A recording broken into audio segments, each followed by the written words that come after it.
Hey guys, welcome back. Last time, remember this Bell and Howell lights that we took apart and we saw that it's really one of those products that you should stay away from? Well, this time I'm gonna try to modify it, replace the batteries with lithium with 11865s and see where that goes. And before I go ahead and do anything here, please do not do what I'm doing on this video, or if you do so, do it under your own risk.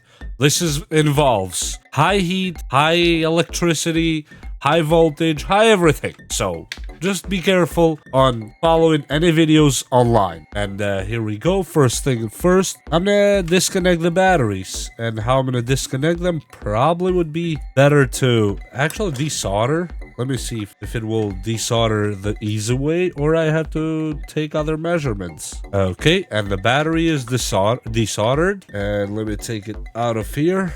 We put it on the side here since it's no longer needed. And let me detach the other battery. It has some good glue. You know, nothing else but glue. There is nothing in this world that a flathead cannot pry off. Okay, the two batteries on the side. So how I'm gonna do this one, I'm gonna test. I already spot welded some of these batteries that I have. You know, those are harvested from other tools, from especially Ryobi battery banks and all that. And I'm gonna try to see if I can light them up on high. I put this here with just two of them. I'm assuming this is positive and this is negative. And as you see, it's very, very bright. It's actually better than it was. So now, let me see if I can increase the capacity of these batteries by putting them all together here. So they're producing enough voltage, but I want to produce enough amps too. So we have enough wattage. And for that, we need a spot welder that I have right here. It's one of these that I bought from Amazon. It's been actually pretty good, so I'm not gonna say anything bad about it. It's been helping me a lot.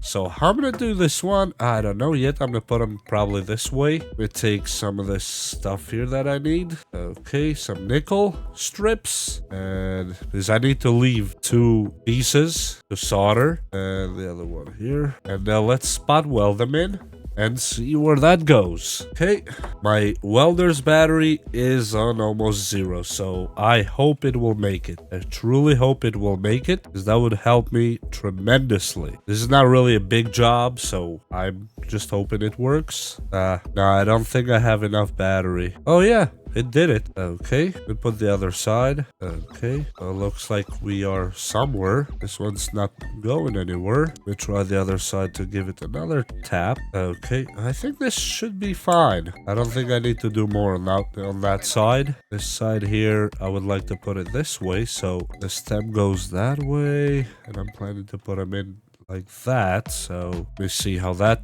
is gonna go, and I think this should be enough. Okay, the leads off. Always take the leads off. They were talking about high amperage there, and let me put it back in charge. Okay, so let's measure the voltage now. What we're dealing with, we need around maybe 4 or 5 volts. Looks like it's more than enough for these lights so far that I've seen. And here, oh yeah, we're right around 4 volts. That's perfect. And let's put this on the side, and let's test the two leads again really quick before we do anything else. Test one here. Oh, this is super bright. Super bright. Okay, so now what we have to do is solder, and that's the fun part. And these thingies are not the easiest thing to solder on, let me tell you that. But when you scratch them off a little bit with a file or something, whatever you have around, it makes it easier to solder on them. Put it on here, and that should be enough. We do the same on the other side, just so it's not as smooth and coated as it was. Okay, that does it for me. And now let's try to put some solder on it and see where that goes. So this is the negative. There we go. That looks beautiful. That's all you need. As you see, I'm not sure if the camera can focus on it good. That's all I need, and it's good to go. Let's go on the other side too. Put some solder there too. Okay, make sure it's all good. The iron on the side, and make sure the light is off. the off position of the button here, and this is positive, so let's connect the positive first. We can solder it. All it needs is just a little tap. That's all. You don't need to make a big deal out of it. Okay, so that side is soldered. We try the negative side now. And now that the soldering is done, I can turn off the iron and put it on the side so I don't burn myself. And yes, it has happened before. Unfortunately. Okay, so we need to do some light insulation just to be on the safe side. There we go. I'll cut some of it. And especially on the positive side, you want to be very careful and insulate it very good, because that you don't want to make contact with the outer body of the battery, because that's the negative side. And you know, lithium, when it has short circuit, you're talking about fire. You're not talking about just shut off the battery and all that. You're talking about literal fire, and it becomes a fire hazard. Especially when it's charging. God forbid, you can burn down a house. So now I'm going to insulate the other side very carefully. And we're almost done. And I know this is going to sound a little bit too much for some of you, but to make sure to eliminate any chance of the positive hitting the body of the negative, as you see right there, you see how it's melted just a little bit. All it takes for this just to touch there once, and that's it. And a lot of times it's almost impossible to shut off fires from these batteries. These are notorious when it comes to fire. So you gotta be 1,000,000% careful on how you handle lithium batteries. They're not a joke, and that's for good reasons. Now let me just wrap it all around, and we're almost there. It will look good, that's all. And now I would say we are ready to go. If I can find a position to put it on, is I don't want it to move that much, but I really don't want to cram too much adhesive or anything. I'm not gonna use this light for anything mobile, because that's what I use other lights like these for anything mobile. They're, you know, rechargeable with a USB-C, if you can see it right there. These are really good. I've had these for years now. Not a single problem. But what these have that this one doesn't, it's lithium inside. That's all. The only difference is in the lithium, and that's it. Okay, now let me put this one back in here, and we should be kind of ready to go in a minute now, actually. And here it goes.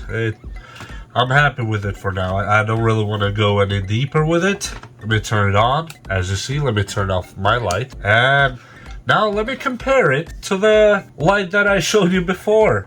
Here's this same light. Now it puts this one to shame. This one to shame. Let me try the other one too. Not just this one. Here's the other one here. Nope, it doesn't phase this one out now. As you see, it's been upgraded and it's ready for work. So let me turn off this one. And now this is really blinding right now. It is really blinding. I wish I could explain to you that how strong this is right now. Let me put it on low, and this is the low setting. This is perfect. Batteries are not getting hot, cap is not getting hot, and lights are not hot. So now the real test is to see if it charges. Because if it doesn't charge, what good is it, right? And the charger port is here on the side. Let me put this here, right here. We plug it in, and let's hope and pray that it doesn't catch fire. Even though I have some measures to prevent that. God forbid it happens. Put it here. And as you see, yes, it is actually charging. And if I turn it on while charging, boom, you have a super light. Turn it off, low, and this is supposed to be the SOS, which doesn't work when you're charging. Low, off, high again. And no, it's not going anywhere bad. And we are ready to finish with it. This was a success story. So I have to cut some of these things here. I don't know why they put them, but I'm going to have to cut them, unfortunately, or fortunately, I don't know what to say.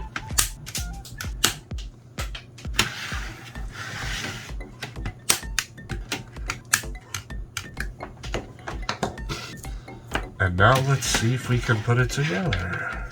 It should go together. I don't really see a reason not to, but these things are not exactly what we want sometimes. So let me put it on the other side. Let's get some of the screws back on. And it should be good.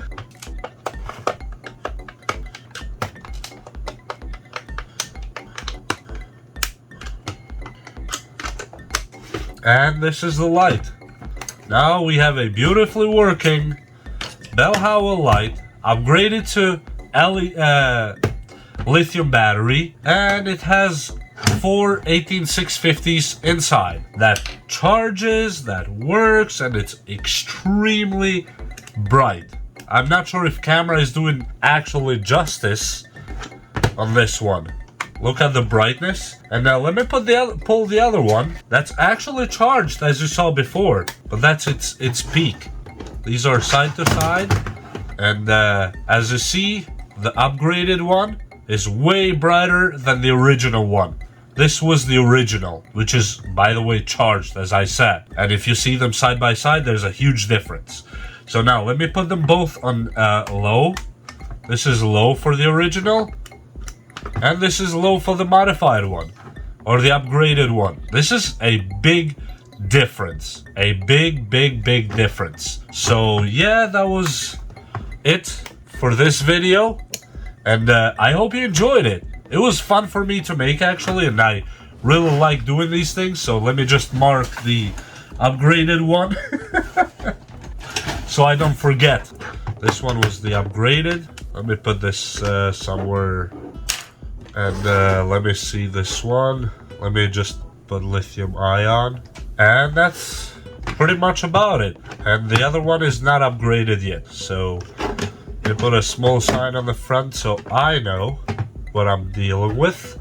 And yeah, as I said, it was a lot of fun making this video.